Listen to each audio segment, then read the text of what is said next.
بسم اللہ الرحمن الرحیم وبہ نستعین وہو خیر معین۔ گفتگو خوارج و نواصب میں چل رہی تھی۔ ناصبی وہ فرقہ ملعونہ ہے کہ جو عداوت کو نصب کرتا ہے، عداوت کو برقرار کرتا ہے اور اپنے بغض کو اہل بیت علیہم السلام سے ظاہر کرتا ہے، جیسے یزید یا ان کے اتباع۔ تو شبہ نہیں کہ یہاں پر چونکہ اظہار دشمنی کیا ہے، اس لیے وہ نجس و کافر ہے یزید۔ یہ اس لیے کافر نہیں کہ اخبار میں وارد ہوا ہے، مخالفین کے کفر میں اخبار میں وارد ہو جانے کی وجہ سے نہیں، جو ہم اس وقت فتویٰ دے رہے ہیں کفر و نجاست کا، اس لیے کہ جو ہے اخبار میں وارد ہوا ہے مخالفین کے کفر کا، جیسے کہ عنقریب آئے گا بھی، یہ بھی ہے، لیکن یہاں پر ہم کسی اور وجہ سے کفر و نجاست کا فتویٰ دے رہے ہیں، کیونکہ وہاں پر کفر جو اخبار میں وارد ہوا مخالفین کے باب میں، وہ ایمان کے مقابل میں کفر آیا ہے، جو اسلام کے مقابل میں کفر نہیں ہے، ایمان کے مقابل میں کفر ہے۔ بلکہ ہم یہاں پر کافر و نجس مان رہے ایک اور وجہ سے، اور وہ وجہ یہ ہے کہ ابن ابی یعفور کی روایت ہے، موثق روایت ہے ابی عبداللہ امام صادق علیہ السلام سے، فی حدیث قال،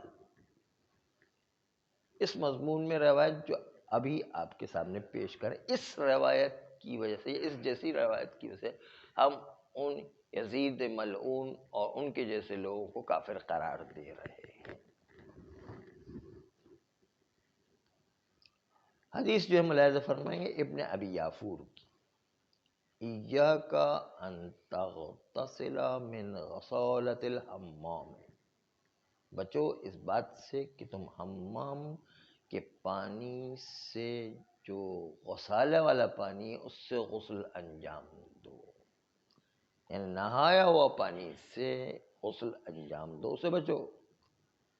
فَفِيهَا تَجْتَمِعُ غَسَالَةُ الْيَهُودِيِّ وَالنَّصْرَانِيِّ وَالْمَجُوسِيِّ وَالنَّاصِبِ، کہتے ہیں کہ اس میں تو یہودی کا بھی غسالہ ہوتا ہے، نصرانی کا بھی غسالہ ہوتا ہے، مجوسی کا بھی غسالہ ہوتا ہے، ناصبی کا بھی غسالہ ہوتا ہے، سب کا غسالہ اس کے اندر جمع ہوتا ہے، نہایا ہوا پانی سب کا جمع ہوتا ہے۔ وَالنَّاصِبُ لَنَا أَهْلَ الْبَيْتِ وَهُوَ شَرُّهُمْ،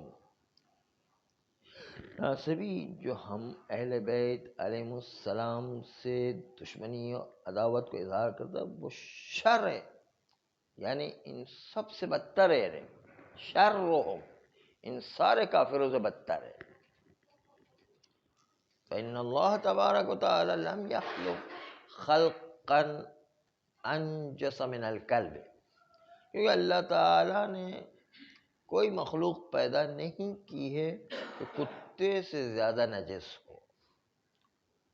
وأن الناصب لنا أهل البيت لأنجس منه، اور یہ ناصبی جو اہل بیت علیہ السلام سے دشمنی کا اظہار کرتا ہے، یہ تو اس کتے سے بھی زیادہ نجس ہے، یہ خود روایت کا جملہ ہے نا، کوئی خیال، یہ کوئی عوام کا جملہ نہیں ہے، خود امام کا جملہ ہے نا، وَأَنَّ النَّاصِبَ لَنَا أَهْلَ الْبَيْتِ لَأَنْجَسُ مِنْهُ، کہ ناصبی جو ہم اہل بیت سے دشمنی، اظہار دشمنی کرتا ہے، وہ تو نجس تر ہے اس کتے سے بھی زیادہ۔ یہ جو روایت ابن ابی یعفور کی، جو کتے سے بھی زیادہ نجس ہے۔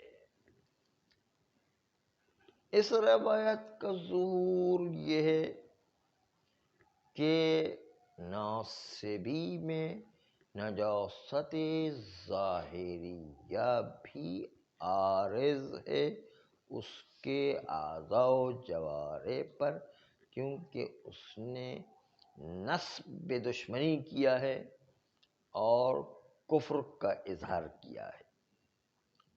اس میں فرق نہیں ہے کہ وہ ناصبی جو اظہار دشمنی کر رہا ہے وہ امام کے خلاف فوج لے کر خروج کرے یا امام کے خلاف خروج نہ کرے، دشمن اس نے دشمنی ظاہر کی ہوئی ہے تو وہ کافر و نجس ہے، چاہے خروج کرے چاہے خروج نہ کرے۔ مجرد نصب عداوت و مجرد اعلان عداوت ائمہ ہدی کے خلاف کافی ہے اس میں کہ اس کے کفر و نجاست کا حکم کیا جائے۔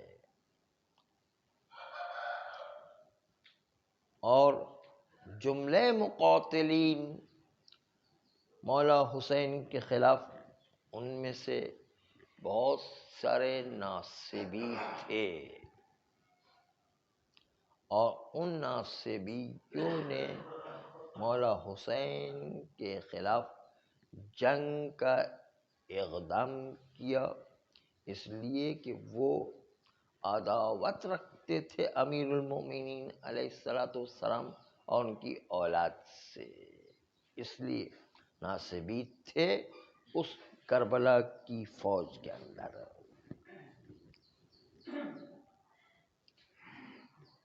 پھر اس نکتے کی طرف اشارہ کرتے ہیں کہ ناصبی کتے سے بھی زیادہ کیوں نجس تر ہے؟ سب سے نجس چیز مخلوقات میں کتا ہے، اور کتے سے بھی زیادہ ناصبی نجس تر ہے، تو کیوں ناصبی کتے سے بھی زیادہ نجس تر ہے؟ کتا بتایا میں، اس میں تو اس کے اندر پاکیزگی کے لیے احکام مختلف الگ ہے، لیکن نجس تر کے عنوان سے سب سے زیادہ کتا نجس تر بتایا گیا۔ جی ہاں، مٹی سے، اسی لیے تو مٹی سے مانجتے بولے۔ ناصبی اس لیے کتے سے بھی زیادہ نجس تر ہے کیونکہ اس کی جہت شاید یہ ہو کہ ناصبی دونوں جہت سے نجس ہے۔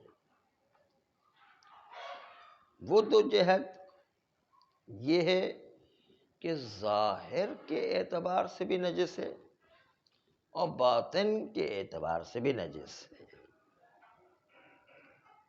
یعنی ناصبی کو نجاست ظاہریہ کے اعتبار سے بھی محکوم بنجاست قرار دیں گے کیونکہ انہوں نے دشمنی ائمہ اہل بیت کا اظہار کیا ہوا ہے۔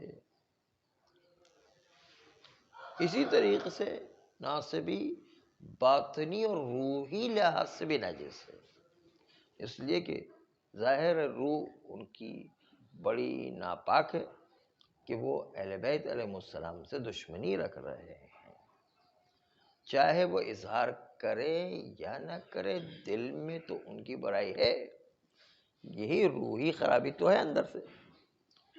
اظہار کرے تو ظاہری لحاظ سے بھی نجس ہو جائیں گے، اظہار نہ کرے تو اندر سے خرابی ہے۔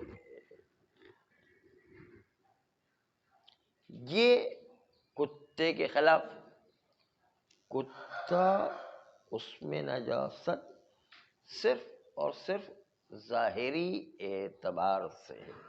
کتا کوئی اہل بیت سے دشمنی نہیں رکھتا ہے کہ اس کی روح گندی ہو جائے، کتا جو ہے اتنی نہ تو سمجھ رکھتا ہے نہ جو ہے وہ اتنی دشمنی رکھتا ہے۔ وہ ناصبی جو ہے وہ کتے سے بھی بدتر ہے کہ اندر سے بھی جو ہے خراب ہے، باہر سے بھی خراب ہے، دونوں خراب ہو گئے اس کے۔ ہاں، اس لیے جو ہے ظاہر و باطن خراب ہونے سے ناصبی کتے سے بھی بدتر ہے. کسی نے کہ ادعا کیا کہ نہیں کتا جو ہے اس کی نسبت سے ناصبی کو آپ نجس سمجھ رہے ہیں، یہ ذرا دفاع کر رہے ہیں ناصبی کا.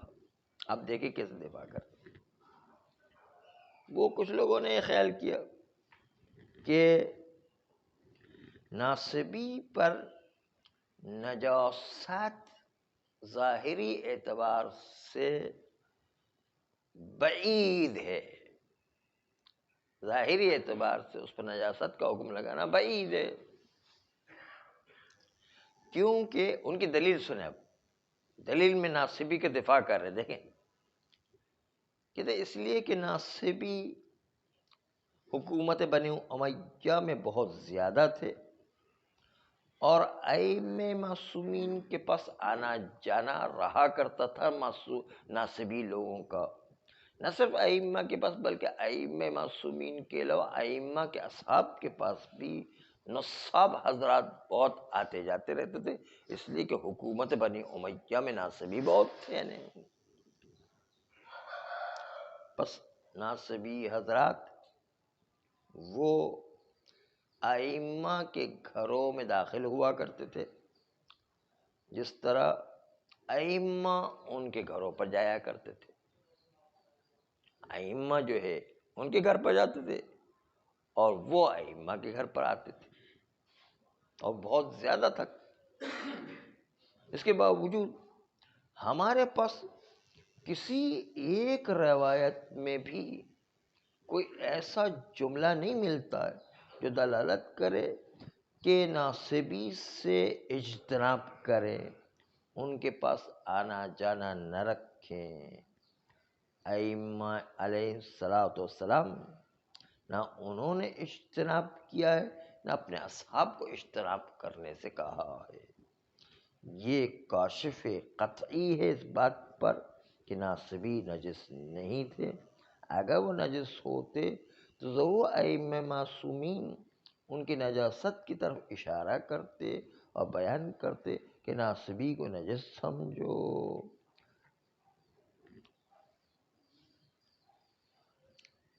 چاہے وہ اپنے اصحاب کو خاموشی سے بتاتے، لیکن خاموشی سے بھی ائمہ نے کبھی ناصبی کے نجاست کا تذکرہ نہیں کیا ہے. اور آپ جانتے ہیں کہ کوئی عین و اثر کچھ موجود نہیں ہے روایات میں کہ ناصبی کو نجس قرار دیا گیا، جبکہ اتنا آنا جانا ائمہ اور اصحاب ائمہ کے پاس ان کا رہا کرتا تھا. یہ دلیل قطعی ہے اس بات کے اوپر کہ ان کی نجاست اگر ہوتی تو ائمہ ان کا وظیفہ تھا بیان کرتے. کیوں بیان نہیں کیا ہے؟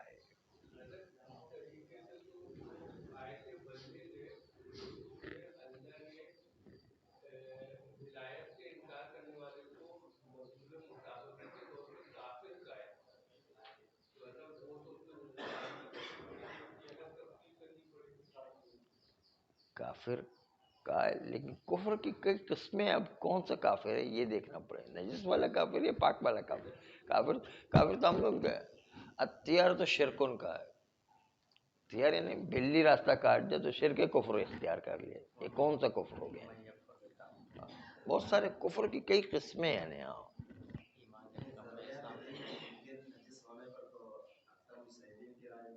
ہاں تمام کافر کوئی بھی ذبح کرے گا حیوان جو ہے وہ حرام ہو جائے گا. صحیح.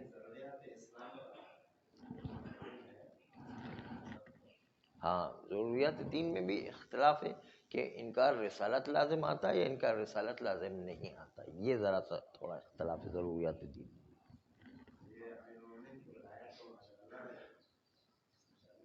ضروریات دین ہے، ضرورت مذہب ہے ہمارا ہے.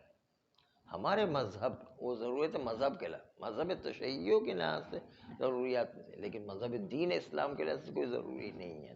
امامت کو سارے مان لیں نا، امامت ہونی چاہیے، لیکن جو ہے وہ کہتے ہیں رسول نے منتخب نہیں کیا. ہاں ہم کہتے ہیں رسول نہیں ہاں منتخب. امیر محمد صلی اللہ علیہ وسلم کی ولایت کو وہ کہتے ہیں ٹھیک ہے امام ہونا چاہیے، لیکن امام جو رسول نے مقرر نہیں کیا تو پبلک نے مقرر کر دیا. تنظیم رسول تو لازم آ رہی ہے، وہ تو غیر رسول نے منتخب کیا ہی نہیں.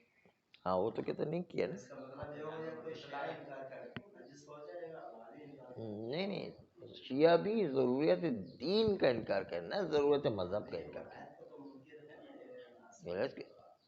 ولایت کا منکر ہے لیکن دین کا منکر نہیں ہے، کیونکہ ولایت جو ہے وہ مکتب اور ایمان کا جز ہے نا، پورے اسلام کا جز ہے، یعنی وہ یوں کہتے ہیں.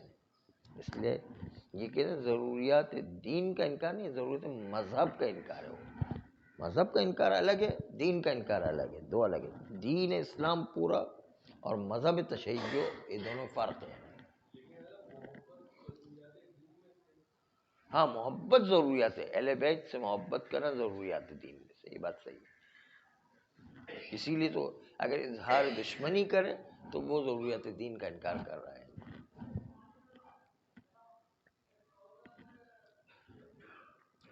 آج شیخ مرتضی انصاری علیہ الرحمہ نے اس دلیل کو رد کیا ہے جو ابھی دلیل پیش کی نا کہ ناسبی آتے جاتے رہتے تھے ائمہ معصومین کے گھر پر بھی، وہ بھی ائمہ بھی ان کے گھر پر جاتے تھے، اور اتنا آنے جانے کے باوجود امام نے کیوں قطعی طور پر جو ہے منع نہیں کیا کہ یہ نجس ہے، ان کے گھر میں آنا جانا نہ رکھو.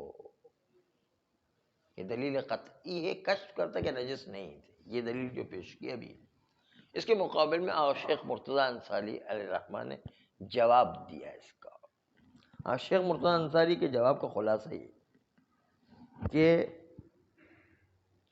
روایت میں تو آیا نا نجس جو ہے کہا ہے، نجس ترین جو ہے قرار دیا ہے کتے کو، اور جو مقابل میں لایا ہے، کتے کے ہی مقابل میں لایا ہے، تو اس سے پتہ چلا ہے نجس تو ہے ہی. ہاں وہ تو صحیح ہے، لیکن کتے کی نجاست سے بھی زیادہ ہو سکتا ہے کوئی تعویل کرے کہ وہاں پر جو ناصبی کو کتے سے زیادہ جو ہے وہ نجستہ قرار دے روح کے لحاظ سے، باطنی لحاظ سے نجس، جسمانی لحاظ سے نہ ہو. مثلا کیونکہ وہ تو جسمانی بات ہے نا کتا. وہ تو ہم کہہ رہے ہیں، سامنے والا دلیل یہ پیش کر کہ شاید روح کے اعتبار سے وہ برا ہو. مثلا روح کے اعتبار ہو کرینہ اس کا ہے ہی نہیں، کیونکہ ایک تو یعنی ہم تو یہی کہتے ہیں، ہم یہی کہتے ہیں، کوئی بھی یہی کہہ رہے تھے کہ وہ ظاہر لحاظ سے کہ جسم کے اعتبار سے بھی بیان کیا گیا، لیکن وہ کوئی آ کر کے یوں کہ اگر تعویل کرے تو اس طرح تعویل کرنے کا امکان ہے. بہرحال تو اور شیخ مرتضی انصاری علیہ الرحمہ جو جواب دیتے ہیں کہتے ہیں دو نکتے اس میں پوشیدہ ہے. ایک یہ کہ ائمہ نے اگر ذرا بھی اظہار کیا ہوتا تو عباسی خلفاء کو پتہ چل جاتا کہ یہ امام ہمیں نجس سمجھتے ہیں، تو کتنا بڑا خطرہ ہو جاتا ہے کہ نہیں. ایک تو جو ہے وہ تو ایسی طاق میں ہوتے تھے کہ بھئی امام کوئی جملہ کہے اور جو ہے عباسی خلفاء تک پہنچ جائے، یعنی ان کے جاسوس تو یہی کام کرتے تھے سارے. تو خطرہ ہمیشہ یہ رہا کرتا تھا کہ ذرا بھی بات ان کو پتہ چل جائے. اگر کسی بھی اصحاب سے امام نے ظاہر کیا ہوتا تو فوراً جو ہے اطلاع وہاں پر پہنچ جاتی، جاسوس جو اطلاع دیتے کہ یہ امام تو آپ کو نجس سمجھتے ہیں، آپ کو کافر سمجھتے ہیں. پھر کیا ہوتا ہے؟ سارے جو ہے مسائل پیدا ہو جاتے ہیں، بڑا مشکل فساد پیدا ہوتا ہے. خاص طور پر جن کے نام لینا مناسب نہیں ہے ان کے دور میں تو بڑا خطرہ تھا انہیں.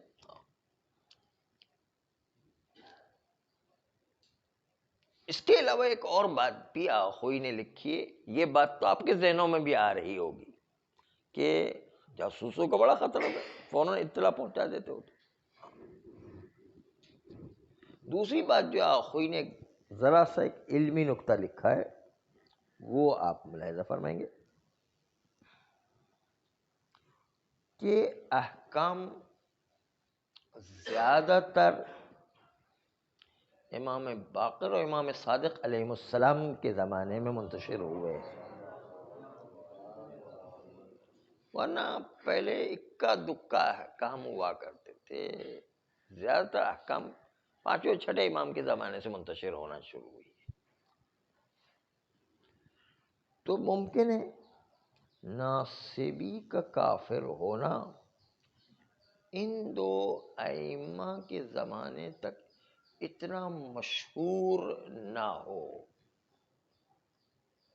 اور اصحاب ائمہ بھی ناصبیوں کے ساتھ آنا جانا رکھتے تھے دولت حکومت اسلامیہ میں، اس جہت سے کہ ان کو پتہ ہی نہیں تھا کہ ناصبی بھی نجس ہوا کرتے ہیں، اور پتہ نہ ہونے کی وجہ سے وہ ان کے ساتھ عام مسلمانوں کا ساتھ رویہ رکھتے تھے، کیونکہ ان کو پتہ ہی نہیں تھا، کیونکہ احکام بہت کم منتشر ہوئے تھے اور بہت کم لوگوں کو پتہ تھے، پانچویں چھٹے امام تک تو زیادہ علوم منتشر نہیں ہوئے تھے۔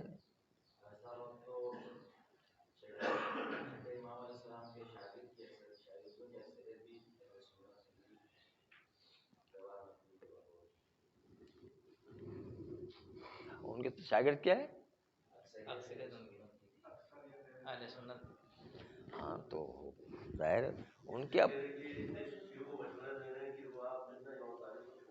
ہاں وہ تو کہیں گے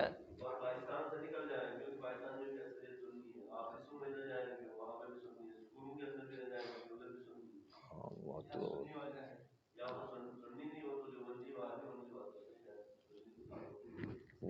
آپ لوگوں کو مبارک ہو، پھر اور کیا، اس سے زیادہ اور کیا برکت کی باتیں ہو سکتی ہیں۔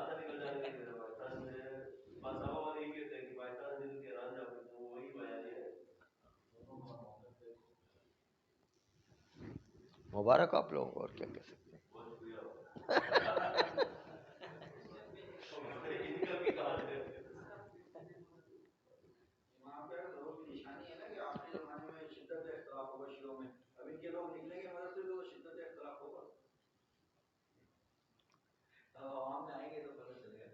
ناصبی حضرات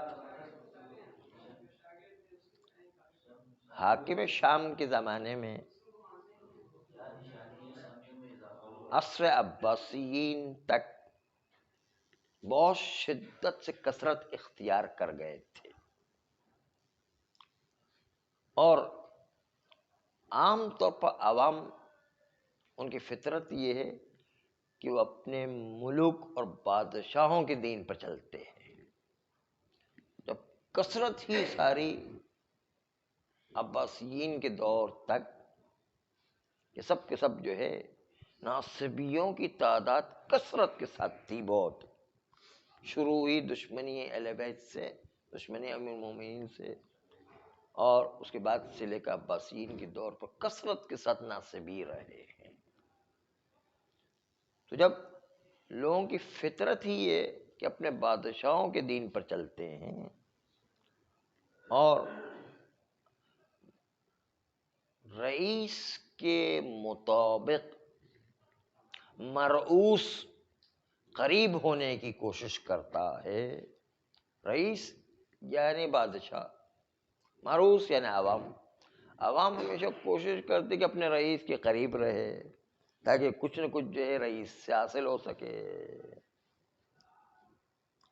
چنانچہ رئیس جس سے محبت کرتا ہے، جس چیز کی چاہت رکھتا ہے، اس کے مطابق مرعوس انجام دینے کی کوشش کرتا ہے، نہ عوام انجام دینے کی کوشش کرتے ہیں۔ اور چونکہ حاکم شام امیر المؤمنین صلوات اللہ علیہ پر کھلم کھلا اعلانیہ گالیاں دیا کرتا تھا، برا بھلا کہا کرتا تھا اور لان تان کیا کرتا تھا، وہ اس کے اندر کوئی چھپی ہوئی بات نہیں تھی، یعنی کھلم کھلا تھا۔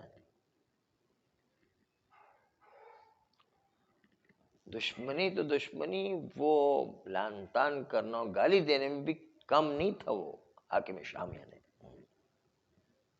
جہرن وہ عداوت کا اظہار کرتا تھا،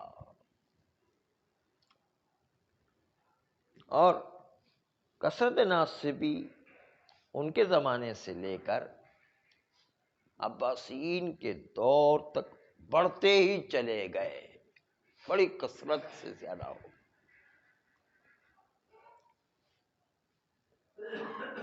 تو بعید نہیں ہے کہ ائمہ معصومین نے ان ناصبیوں کی نجاست کو بیان نہ کیا ہو، ان کے زمانے میں تاکہ مومنین پر مشکل نہ آ جائے کہ اگر نجاست کو بیان کریں گے تو مومنین بیچارے کہاں جائیں گے. ہر وقت ان کے پاس آنا جانا اور ہر ایک سے تعلقات رہنا جو ہے پایا جاتا تھا، تو مومنین کی جان اجیرن بن جاتی.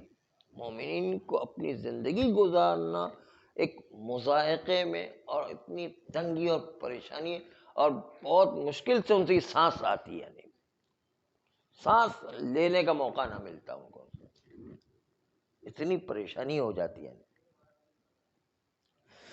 نجاست ناصبی ان کو حرج شدید میں مبتلا کر دیتے، کیونکہ ان کے ساتھ اٹھنا بیٹھنا، ان کے ساتھ آنا جانا یہ بھی تھا، اور دوسری طرف خوف تقیہ کا عالم بھی تھا، کیونکہ پتہ چل جائے کہ ناصبی کو ہم نجس مانتے ہیں تو آپ سوچئے کہ پھر ان کا ظلم و تشدد کتنا بڑھ جاتا ہے.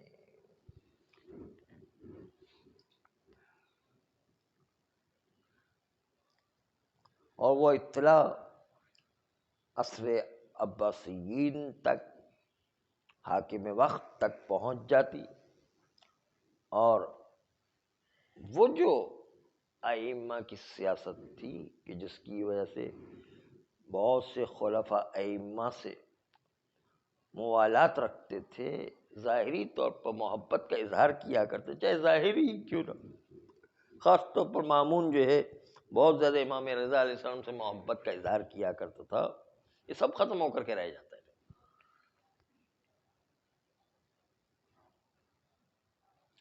بس اس وقت یہ لوگ تھوڑا سا عداوت کو ظاہر نہیں کرتے تھے، اور ان میں سے کچھ لوگ ایسے تھے کہ جو اظہار محبت کیا کرتے تھے.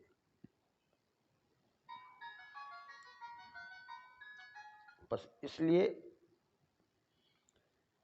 یہ راز تھا کہ یہ لوگ اصحاب ائمہ ناصبیوں سے اجتناب نہیں کرتے تھے، اور ائمہ نے بھی جان بوجھ کے ان سے اجتناب کرنے کا حکم نہیں دیا تھا، ظاہر نہیں کیا تھا، اور کوئی مصوغ بھی نہ تھا کہ اس مطلب کو رد کیا جائے.